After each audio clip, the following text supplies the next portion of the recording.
First interview on my new podcast. It's going to be about underground hip hop artists, producers, etc. Today I have a producer from California. He's worked with Chino XL, Mike Bless, Kaz, many big names. This is my man, Science Green. Hey, what's up, man? So, first things first, thank you for the opportunity to let me interview you. Sure. We talked previously at Mike Bless's release party. Shout out to Mike Bless. Congratulations on the new album that just came out. With the experience, I'll get right into it. With the experience on working with Mike Bless on this album, you said that you did work with him previously, so it was kind of just not like a new thing. It was kind of just a familiar thing, right? Yeah, we worked together on this previous album, the Audiobox album. And actually we started work on that one like quite a while ago. Maybe like 4 or 5 years ago. So we've been steadily working together, for probably the last 5 years on music. Yeah. So my thing is, I want to talk about your guys' journey and not just what's going on. What got you into hip hop? At what age? Who got you into it? Was it hip hop that got you into like musical, or was it like blues, jazz, Motown kind of music that kind of got you more into producing different kind of instrumentals?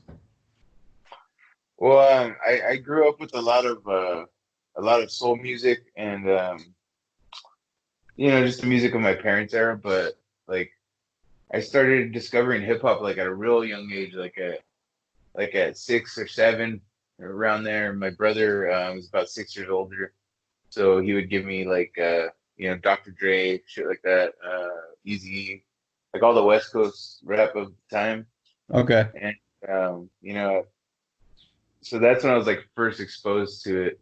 And then it pretty much was just the music of my day. I grew up like right in that era of like I mean, all the golden era hip hop, like, late 90s was like my formidable years. That was like when I was like in junior high. So like when Wu-Tang's albums dropped, I was like around junior high. So I just grew up with it, and I DJ'd. I was a DJ all throughout high school. Um, but yeah, like the soul music and like the samples I use and stuff like that. I actually learned more about that after learning about hip hop. Like, I mean, I knew about like popular Motown, popular soul stuff that you Right. hear on radio. But Right. like, it wasn't until I started like digging for samples where I really started discovering all the different kinds of music that were out there. Yeah, because like digging for samples just makes you like just explore deeper. You just go deeper and deeper into the music. All right. So you're growing up with Easy, so I'm assuming you DJ Quick, all of Yeah, them West Side, rappers. When did so you said the golden era, so the golden era now was Nas, Biggie, Tupac. How like when did you get into the East Coast flows during that time? Because you did mention Wu-Tang. yeah. So I was mostly listening to West Coast like Tupac and like Dr. Dre and Ice Cube, stuff like that, all the way up until around, I would say around like junior high, so around like 90, 96, 97, and that's when I first heard like the first Wu-Tang album, and that kind of just set me on a different direction to listening to like a lot of like just underground hip hop, basically. Um, Wu-Tang, Gangstar, Nas. I mean, Nas's first album definitely was in there. Biggie, all that stuff. Even the popular music of the day. But even that at that time, I mean, even the popular music was still banging. It was just the time I was growing up. So it was like right around high school where um, what was popular and what I enjoyed kind of deviated, because in high school that's where the music started to turn more towards like Nelly and just the down south type of music. And Right. my interests were more like in Dilated Peoples and like Yeah, well, then there was like a renaissance in LA too, like Dilated Peoples, all the other artists in their circle, like Jafari and Right, right. um, Self Scientific, all that stuff. I just got real deep into underground hip hop at that time in high school. I just like listened to everything, man. I used to buy vinyl. I used to just spin parties and um, but at that time I still wasn't making beats. I didn't start making beats until probably like 19, 18 or 19 around there. So with making beats, what did you actually look for? Like who inspired you as a producer to start making beats? At the time I started, I was like really heavy into Gangstar and DJ Premier. I mean, and I'm sure you could still hear, at least in some of my beats, the influence. All those producers from that era, man, DJ Premier, Pete Rock, um, all the big like producers from that day definitely influenced me. But I would say with DJ Premier most of all. Um, I just love that chop sound. So when I Right. first started making beats, like I would really try to emulate him as much as possible. All right. So with working on this album that just came out with Mike Blesses, um, were you kind of going in a different route, or how were you gonna go upon it? Like, what were you kind of going with? Was it Mike's lyrics coming in first, or you showed him beats and then he kind of rapped over them, and then like it just kind of just collaborated, right? Yeah, usually how it works is anytime we're gonna work on a project, we'll sit down and I'll play some beats for him. And the ones he likes, he'll just pick out. He's like, I like that one, I like that one. And then he'll go and he'll start writing. I think he just kind of goes off what he feels based off the beat, and then also whatever concepts he's working on in his own, creative process. And then he'll come back with what he's, come up with. And occasionally even there's been moments where like maybe we recorded the track, a while back and like the beat's kind of gone stale, you know what I mean? Like it sounded like a hot beat at the time, but since then Right. I made like other beats. So there's been times where even some time has passed and like my beats have improved or like, I've leveled up in some way. Mhm. And so there's even been times where we'll swap a beat out, like, what, let's try this beat, it fits better. Like for example, there was one track, that Chino XL track, we almost used a different beat for that one, but we Oh, ended up really? going with the beat that made the album. Yeah. Yeah, it's you just try things and see what fits best. But like I've even had to remake beats. There's been times where like I really like this, like Mike Bless really liked the beat, and I'm like, shit, like that was on my computer and it crashed like 2 years ago. So all I have is the MP3. Like, so I can't tweak that beat in any way. I can't drop out the drums. I can't, Right. turn this up. I can't turn that down. Like, it is what it is because all I have is the MP3. So like in those moments, I've had to like try to recreate the beat, and that's kind of an interesting thing because um, anytime you like record music or make a beat, um, it's almost like you're capturing it's like a photograph almost to an extent. Like it captures what you were doing at that moment, Mhm. and then like you try to recreate it again later. It's pretty difficult to do that. Like a lot of times when you make the beat again, it comes out different. Like it's hard to really make it exactly the same. The It's kind of same, right? interesting. There's almost like like a little bit of like the universe has a piece in it, you know what I mean? And like, Yeah. or maybe it's just like how you were feeling that day or whatever. But there's like variables where, so whenever I try to do that, when I try to remake a beat, it would always like 9 times out of 10, it comes out at least slightly different. It's interesting. Well, all right. So, um, you're now you can you're considered an underground producer. Are there underground producers in the game now that you kind of inspire you to do better as well, besides Oh, DJ yeah. Premier? Oh, definitely. Yeah, like Odyssey, man. I listen to Odyssey, and I think like, damn, like I it makes me feel like I have a lot of growth, you know what I mean? Like there's a lot of I have a lot of room to grow. I Well, mean, yeah, like there's his style is like a completely like totally different underground style. It's not like yeah, hard or rugged. It's kind of just like a smooth kind of flow to it. Seems like every time. yeah, for sure. And but I really respect too that like I think he definitely spends time with each beat and like crafts it into like a unique composition. It's Right. not as simple as just like chopping up some samples and like dropping some drums over it. Like he really gets into it.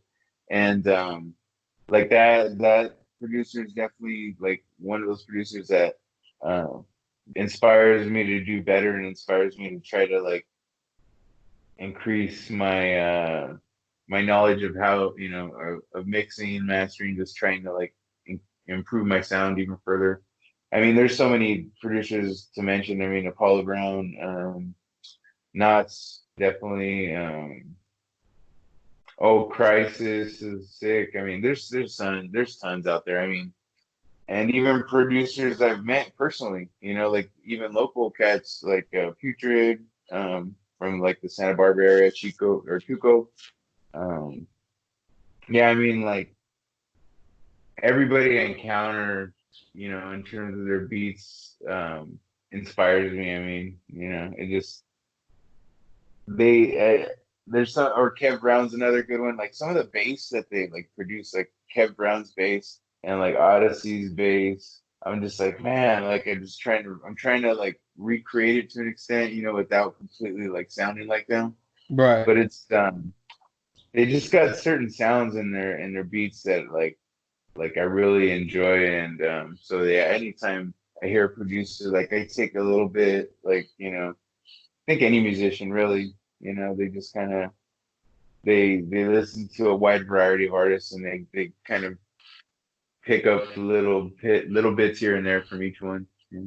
So you pretty much feel like each producer kind of has their own sense of style, like Jay Dilla. Everyone looks at Jay Dilla, the how he produced very so much on a simple machine, and people are just so inspired that they can't even, acknowledge it still as much as to today. It's funny. Like I failed to mention Jay Dilla, of course, Jay Dilla. I mean, and it's funny. I was listening to Donuts just like a week ago because I'm working on an album right now that I'm just trying to put out instrumentals. Oh, And that's cool. I was listening to his album again for just inspiration, just to like because part of the difficulty in creating an instrumental album is like keeping it interesting. You know what I mean? Right.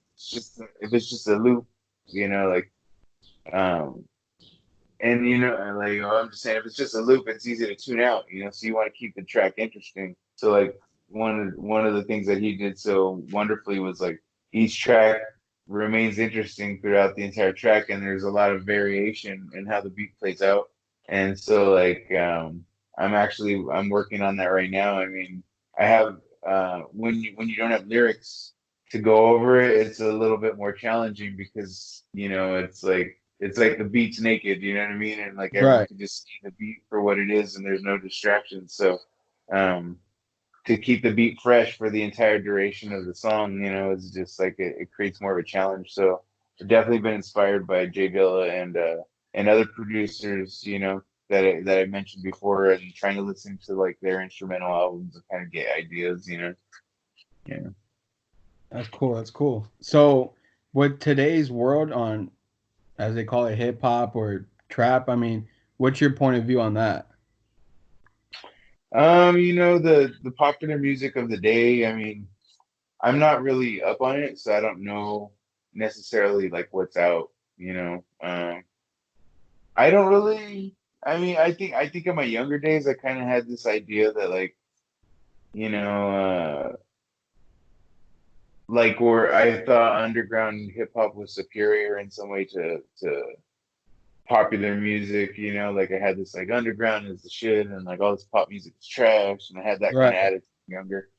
Um, but really, I mean, that's kind of as I've gotten older, it's kind of a silly thing. I mean, people are going to enjoy what they enjoy. I guess it's just it can be frustrating for independent artists because Um, their music isn't like pushed into the limelight as much as some of the popular artists. But like in terms of just like musically, like I've always kind of if a song's good, it's good, man. And if it's a pop song, if it's a top Billboard song, if it sounds good to me, then it doesn't matter. I'll still listen to it.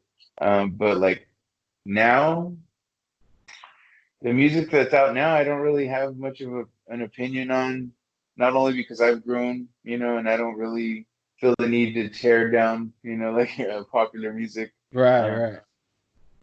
there's no point, but not only that, but um, it's better to be more excited about all the dope music that I enjoy that's coming out. Like, um, I mean, I don't know you just how got a it's new like. Gangstar, so I mean that was Yeah, that's what I'm saying. Like, there's so many dope artists or like so many dope albums coming out right now that I think the current state of music is kind of interesting because of streaming services. It's like a I don't major know. impact, right? Yeah, it's a major impact, and I think most people make money off their touring. Like it's kind of hard to make money off of the music alone. They usually I would say they make money off of like touring and merch stuff like that. But I've been really, really impressed with all the music that's been coming out, like that Apollo Brown, Sincerely Detroit album. I mean, all the Apollo Brown albums That that have. that was a good album. What do you have, like 57 or 52 Detroit artists on that album? Yeah, dude, and it was incredible. And like every, I would say just in the last year, there are probably like 6 or 7 albums that dropped that were like amazing. The Master Ace and Marco Polo album. That's something that needed to happen. After Yeah, Track happened, I was like, that album needed to happen, and it just man. that flow. I mean, them. It was just like, damn, like it just went Or good those together. And a lot of those old producers are shining again, man. You know what I mean? So like in underground hip hop, I mean, so It never that's like dies. It seems like no, man, and I can't complain because it's amazing to see like guys who and Pete Rock just came out with the album Metropolitan. Like that was bad too. there's dope albums coming out. There's amazing albums coming out, man. I Like mean, you had Ninth um, and Murs come out again with their last yeah, solo album. all, all those albums are sick. You know what I mean? So it's a wonderful time to be alive, or like a wonderful time to be around for this music. You know what I mean? Like um and we have so much easy access to it. Like I remember when I was first discovering underground hip hop, like I was the internet helped a lot. Like when I was like around this age, it was like around 98, and like high speed internet was like the new thing. It was barely Right. coming out. Like I remember trying to download shit on Napster, with like dial up internet. It would take like 30 minutes to download an MP3, you know what I mean? Like so like I was the, downloading shit off of LimeWire, so I mean, yeah, it's a LimeWire different shit. word. Yeah, I remember LimeWire. So that really helped me. The internet has exposed me to so much music, and so that kind of makes me hopeful because I think younger generations are no longer bound by what just plays on the radio. Like Right. in my generation, when I was in high school, everyone was into what was on the radio. You know what I mean? And now, I don't necessarily think it's that way. Like I'm not of that age, so I don't know. But I would think if you went to a high school nowadays and you ask people what music they're into, I'm sure like a good majority would be into the popular music of today. But I would say there's probably a larger percentage now that are into like more obscure music than perhaps when I was younger, just because it's so more readily available. Like you don't have to necessarily know somebody who can like give you all these tapes or whatever, or give you CDs or show you who to buy. Like with the streaming services, like it's just easy to discover new music. So it's kind of an interesting in terms of the industry. It's like it's in a real exciting time to be Mhm. around to see where it's gonna go. But it's also kind of a rough time, because the Makes or the clear breaks you. Did you feel it? yeah, the clear pathways to like profiting from the music aren't really there. necessarily anymore. Like it's not like as simple as like, get a deal, put out your CD and like get paid, Well, yeah, even when it was like that, I think it was hard for artists, but yeah. All right. I mean, you mentioned a lot of albums that came out previous years. I mean, how did you feel about Rap City's Eve album? You know what? Unfortunately, I haven't heard that album, but I should check it out. I mean, Rhapsody's sick, man. Like, um, I I need to listen to that album for sure before I could get my opinion on it. I mean, Yeah. because Ninth produced that, I believe, as well. So I mean, Ninth Wonders is something else. I mean, I listen to a lot of Murs and him, and just hearing his how he drops different beats at everything, and I'm just like, that's fucking bad, because I never heard it. I'm so used to just simple instrumentals, and then when I hear Ninth dropping like different beats, I'm just like, fuck, he's doing like two or three beats within one track, and I'm just like, that's fucking cool. Like, I mean, hearing that, like, it determines you more, right, as a producer. Yeah, definitely. I mean, all of Ninth Wonder's beats are sick. I'm surprised I haven't mentioned him yet. Yeah, like he's incredible. He's definitely an influence, and I mean, Rhapsody's sick too, as a MC. Um, yeah, I'm embarrassed to say I've slept on that album. I have to check it out. But it's hard to listen to everything too. Well, um, that's another thing too. Like, I'm gonna have to start paying attention to like blogs and shit because in the current state of internet, at the same time it being easy to discover music, sometimes there's albums that come out and I don't even hear about. You know what I mean? That's kind of unfortunate. Um, um,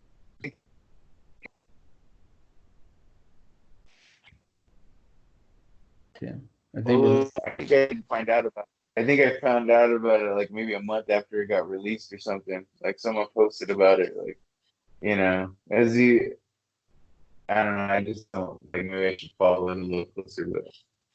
But what blogs do you recommend to follow to get like the latest information on the albums that are dropping? me, I follow hip hop sessions, or I follow the artists themselves when they post up. I follow Boom Back Nation. I follow UG blog, because it kind of give. I feel like UG blog gives you the more updated stuff. Or I just follow the actual label company, like Mellow Music Group, um, Yeah, yeah, Dirty Science. So I go based off of them, and then I just kind of see what they go, and then I do my research, find what albums were gonna come out, and then I mean, you follow my page, I just post whatever albums come out that I find interesting as in myself, but other people don't see it like that. So I post stuff that I find interesting, and if people like it, they like it. If they don't, there's different pages out there for everyone. But I would recommend, Hip Hop Sessions. They post really good music.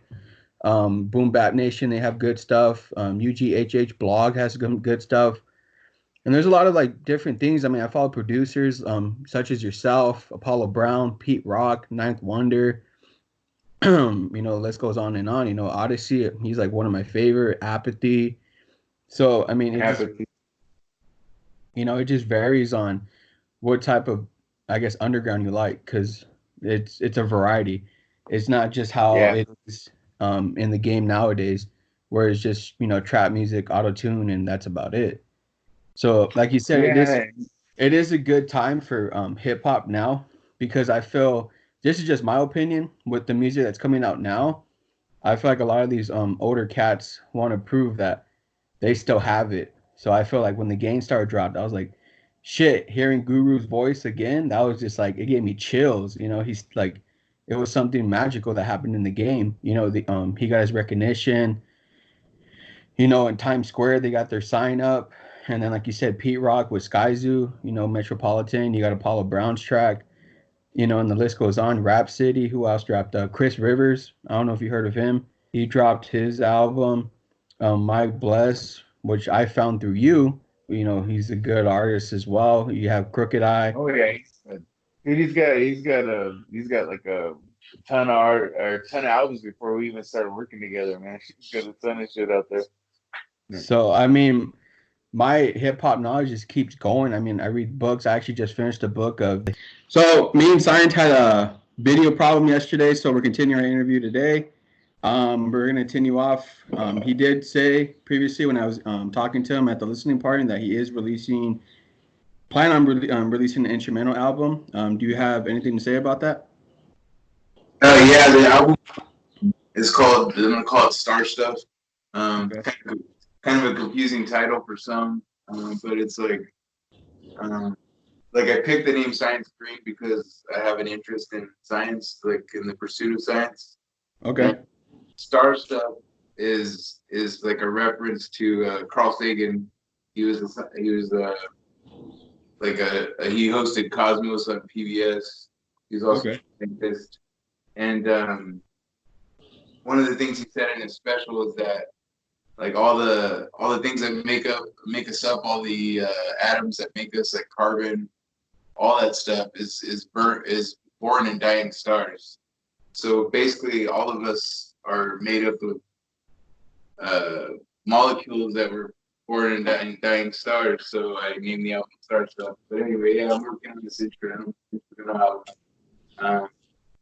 I'm pretty much done, man. You know, I'm overly critical. You know, like I gotta add a few little tweaks, but it's pretty much ready to go. Cool. So, is there any chance that myself and fans or future fans can hear as of right now? Yeah, definitely. I got a few tracks. Cool. Now? Yep. Whenever you're ready.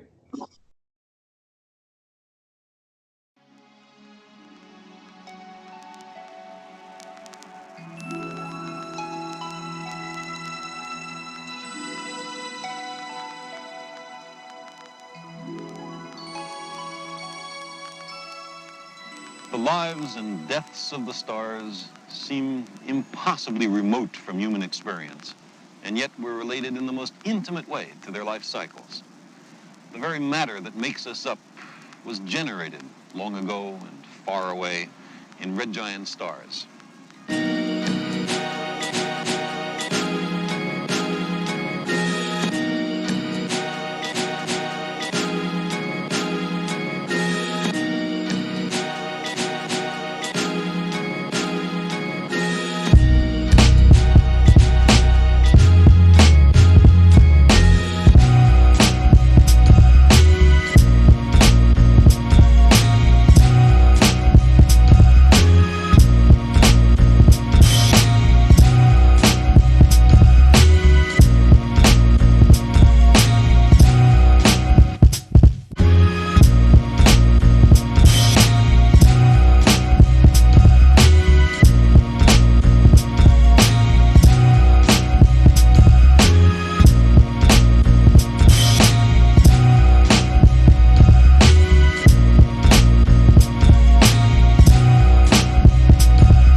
this right now. My name is Mad Scientist. My man Science Green. If you want to find any information about the podcast or myself, you can follow my Instagram at Mad Scientist72. And Science Green, where can they get you at, man? They can find my music at sciencegreenmusic.com. Also, mostly I push my stuff on Instagram. My Instagram is science_green. Yeah, that's it. Find me there. Thanks for the opportunity, man. Good luck on the future. All right, thanks, you too, man.